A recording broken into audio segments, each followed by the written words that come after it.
Hello there, second back students. Welcome. Today we're going to learn a brand new English tense together. It's called the future perfect. Now, don't worry at all if that sounds a little complicated right now. I promise you by the end of this short explainer, it's going to feel incredibly easy. You're going to master this perfectly for your exams. So let's take a deep breath and let's jump right in. First, I want you to just imagine yourself in the future for a second. Think about the year 2030. You'll be a bit older, you'll probably have a great career.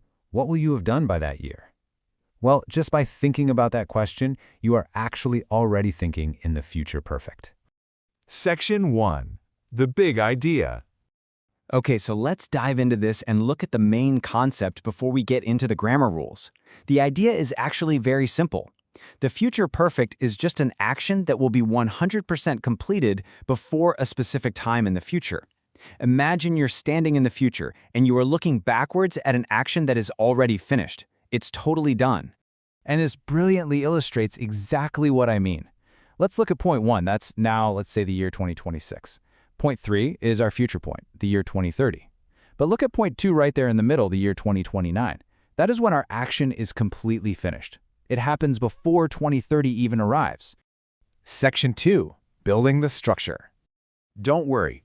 This grammar formula is very simple to remember. For an affirmative, or positive sentence, we use the subject plus will have plus the past participle. We call the past participle V3. Will have plus V3. Say it with me. Will have plus V3. For a negative sentence, you just change it to won't have plus V3.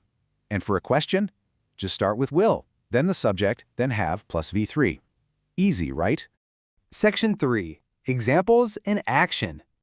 Formulas are great, but seeing them in real sentences is so much better. I'm really excited to show you how this actually works. Notice our first example here. By 2030, scientists will have found clean energy. Before the year 2030 actually comes, the action of finding clean energy is totally finished. They will have found it. Now, here is a really great one for you. By next year, I will have finished my studies. Think about your graduation for a second. When next year arrives, your second back studies will be completely done. You will have finished them. And let's look at one more real-world example. By the time you arrive, the meeting will have started. This simply shows one event finishing before another one even begins. The meeting starts first, so it's already going by the time you walk in the door.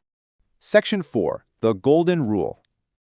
So the crucial point is this next secret. It's exactly what you need for your English exams. If you remember just one thing from today, make it this ultimate cheat code. Whenever you see the word by followed by a future time, use will have plus V3. The word by is literally your biggest clue. If you see by tomorrow, by next week, or by 2050 on your test, you know exactly what to do. You use the future perfect.